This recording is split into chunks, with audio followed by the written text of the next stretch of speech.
What's up, you guys?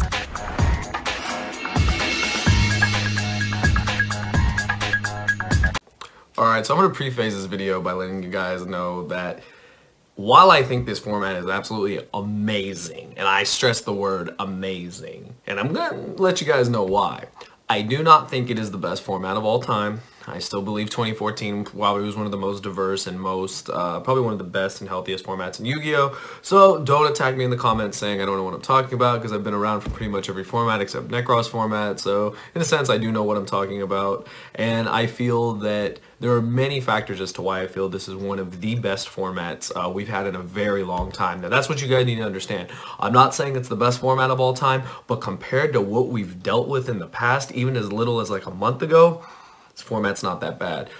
All I'm going to be using, we're not going to be doing anything flashy for this video. All I'm going to have, the pie chart. This pie chart stresses everything I love about Yu-Gi-Oh! And why I think this game is amazing right now. Look at the diversity. There's one thing missing from this pie chart, and that's Altergeist. We've already gone over that. People were just too prepared for the deck. But you best believe at the next YCS at Dusseldorf, I guarantee there will be Altergeist somewhere. Now that people, know that Altergeist, they have the new pot of indulgence, they have all this, the stuff. They still have all their traps. They have their auto win buttons. People are going to play the deck. So it's amazing. But we're going to talk about why I think this format is amazing. We're going to go over the main reasons. We're going to start with my favorite part of this. The deck diversity. Look at this pie chart, you guys. I know we used it for the format analysis. All we did was go over the decks and what they did, why they did good, etc., etc. The same crap you do whenever you do a format analysis. But we're taking it a step further today. We're going to talk about all of these decks. Like, all of these decks were represented at a YCS with almost 1,600 players. That's what I want you guys to understand. There were almost 1,600 players at this YCS, and this is what came out of it. Okay, elephant in the room, yes. Strikers and Thunder Dragon, most represented. Neither of them won. Neither of them won. I wanted my boy Dennis to win. Raph ended up winning with Luna Lights. Now, you guys already see Luna Lights have that 3% mark. Pendulum Magicians have that 3% mark. We'll get to more of the 3% ones when we get to it. But we'll talk about why there's so much diversity. Now, there is Sky Strikers. It's very hard to really differentiate Sky Strikers. You're either going first or you're going second. That's all there is to it. You play a going second build, you play cards like Evenly Matched, you play more hand traps. Yeah, you build your advantage, you're good to go. The Thunder Dragons, my babies, they are like on a whole nother level. I honestly believe that the build that Furman and all them use, the Sekka's Light build, Dennis's build, I feel that those are the way you have to play Thunder Dragons now. Unfortunately, I don't think Standard, I know a Standard topped, but I think Standard really going forward may not be the way to do things. I think the deck is great, don't get me wrong. I just feel that there are so many more things you can do. You can play through so much more back row and so much more hand traps with the combo builds that it just might be safer and smarter to play those builds. What I like about Thunder Dragons is that even though they got hit, they found ways around it. We lost a lot of cards, you guys. I know we didn't lose as many as Rongo. I know, sorry Rongo players. I know you guys lost the most, but I mean, we lost Soul Charge, we lost Snow, we lost Brilliant Fusion, we lost Gold Sarks, we lost a lot of cards, and we still found a way to make the deck amazing and one of the most represented decks and one of the best decks in the room, if not the best deck in the room. And I feel that the ability to continue to evolve a deck makes a healthy format. The deck is not degenerate. People think it is. It's not degenerate. It's not FTKing you. It might set up a board that says, break my board. Unfortunately, we are in a break my board format. But there's one huge thing that I'll mention. It'll probably be the last point of this video that I think will bring this whole idea home for everyone as to why I think it's such a healthy format. And yeah, I mean, Thunder Dragons continue to evolve. It's amazing. Altergeist. Like I said, people were just too prepared for Altergeist. Side decks are prepared, but don't count the deck out. The deck's insane. One of the hardest matchups for Thunder Dragons, especially going second. You lose the die roll. They set a bunch of traps and monsters. You have to play through all that. It's really hard. It's really hard, especially depending if their traps are like strikes and stuff. You're losing your summons. You're losing your monsters. You're getting no advantage. You start to fall behind. All they got to do is Chain Faker once, get Silicoitus on the board, bounce another card. It becomes like endless negates, manifestation, bring it back, and rinse and repeat, do it all over again. I feel like Altergeist will definitely have a showing at the next YCS. I'm not going to rule them out at all. So Altergeist players rejoice. You might have fell short at YCS Chicago, but I don't think this is going to happen again at all. Those are the main decks. We already know those are the most represented decks. Those are the decks that people play the most. Those are the ones that, that's what you prepare for the most part when you build your side deck. Those are the decks you have in mind. Those are the 3 decks you have in mind. But again, when you don't prepare for other matches, they take you by surprise. Reference the pie chart. You guys already know. 6% Crusadia, 6% Subterror. We've been over this again. We talked about the decks. And all I want to say about the Subterror deck, I think that deck is amazing. I think it's another stun deck similar to Altergeist, and I think that it's very good at what it does. It shuts off the opponent from pretty much doing anything.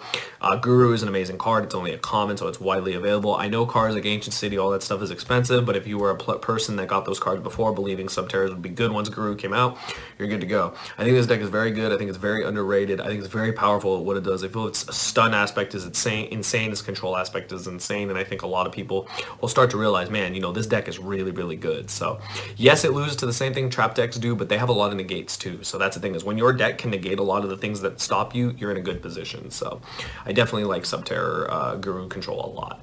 And Crusadia Guard Dragons are becoming one of like my favorite decks to watch in action, and definitely a deck I want to showcase eventually here on the channel. I'm working on picking up the cards. I know it's not too hard, there's a lot of commons and stuff, but I want to make an optimal build. I really liked the two builds at top. I personally really liked Kenneth McCarthy's build. I know I played a lot of hand traps, and I've talked about how I'm not a huge fan of hand traps, but I understand why. Crusadia going first want to set up a board that says you can't play. Going second, they want to stop you with hand traps and then kill you. That's what Crusadias do. Equimax is a hell of a card.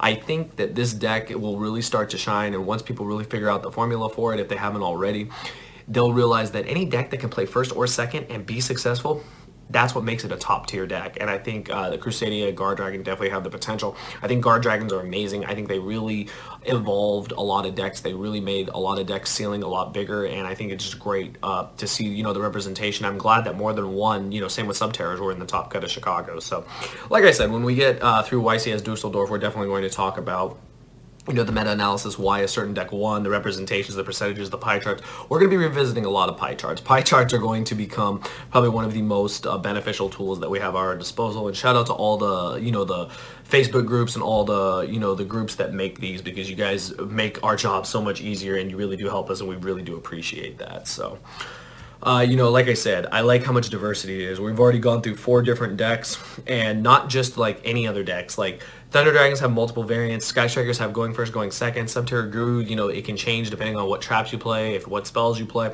Guard Dragon, Crusadia, they were very different lists. So reference all those decks, and you'll see what I mean when I say there's a lot of deck diversity. Then there's all the 3%ers.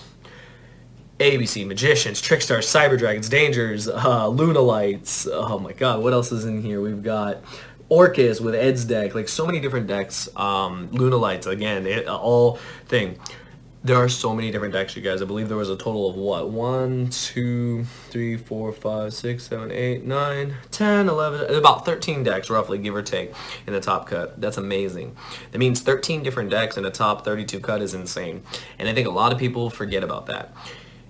Do you guys really want to go back to 2013? I say 2013. I always reference 2013. I know a lot of people, because I didn't play a Necros format, so you'll never hear me talking about the 2015 Necros format. I was not playing. That was my hiatus time. I didn't play. I never played against Necros in my life. So you'll never hear me reference any of that, because I will 100% get it wrong, because I did not play. I never even got to see what like Necros did. I only got to watch it on streams and read about it in feature matches. But I ask, do you really want to go back to 2013, where you could only play realistically 3 decks? You could only play Dragon Rulers, you could only play Spellbooks, you could only play Evil Swarm, and Evil Swarm was honestly the rogue pick, and you had to just tech it out so much that it almost felt like not even an Evil Swarm deck anymore. Like, do you really want to go back to formats like that? Do you want to go back to Zoo, where Zoo is tier 0? You have to play Zoo if you want to do well. I don't think anybody wants to go back to those. I don't. I enjoyed the 2013 format. Don't get me wrong. I love dragons of all kinds. I love Dragon Rulers. I love that format. Would I want to go through it again? Probably not. Zoo got crazy. It started out, you know, with kaijus. It evolved to standard. It evolved to fusion sub combo, to 10 minutes plus a turn, to all these crazy things. And I ask you again, do you really want to go back to that? Like, I don't think you guys do. But my last thing to wrap up this video, because I don't want it to be too long, why I think this is an amazing format. We've talked about the deck diversity. We've talked about how decks continue to evolve. Look at all these decks again on the pie chart. They're going to continue to evolve. You're going to see all these decks again. Like, that's the thing, is you're going to see a ton of decks. When there's 10 plus decks in a format that can top and or win, the rogue pick won, you guys. Like, it can happen again. When there are 10 plus decks, it's a healthy format. I don't care what anyone says. It is definitely a healthy format. And the last thing that I think will bring this home for you guys, and I hope if watching this video so far you still think I'm full of crap and think that it's not a healthy format, I want you guys to think of one more thing. And I know before I say this, and a lot of people are going to say, well, Slim, dangers are everywhere. They're good cards. We're not in an FTK format. Danger FTK is not really so much a thing. Like, yeah, you can play the World OTK, or you can, you know, have these like cheesy win conditions like Caliuga Turbo, all these different things, Azathoth, etc. Yeah, the Dangers do facilitate that. I'm not going to sit here and say they don't. I play Dangers, and I know for a fact that they're extremely powerful. But that's what the format is. But we still have 10 plus decks in Top Cut, and it's probably going to happen again at the next YCS. The last thing I'm going to say, there is a counter to every deck in the format. There are answers to all these decks, you guys. No deck goes unchecked. And that's what I want you guys to think about. Not a single deck goes unchecked. You want to build a board and say, break my board? Okay, Sphere Mode. You want to play a trap deck? Red Reboot, Twin Twister, Denko Sekka, etc. You want to play Sky Strikers? I mean, obviously there's Imperial Order, but same thing. Twin Twisters, Denko, etc. Can be covered. You want to build decks like, you know, Cyber Dragons, Crusadia, all these things. There's counters to them. Sometimes the deck itself is a counter to the main meta deck, and I think that's what's crazy, and I think that's like what something not enough people recognize. This is a very healthy format. This is a very diverse format. And yes, there are going to be degenerate decks. Yes, there are going to be overpowered decks. And yes, there are going to be decks that fall by the wayside and eventually aren't going to see any contention in the Top Cut. But for now, the format's not bad. So I ask you guys, do you agree with me or not? Do you think I'm full of crap? I mean, you might, but I honestly think this is a healthy format. And I think that as long as we have 10 plus decks in the Top Cut, we really can't complain. Do you really want another spot? You really want another YCS Dallas where 29 out of 32, I think, or 30 out of 32 were Spiral?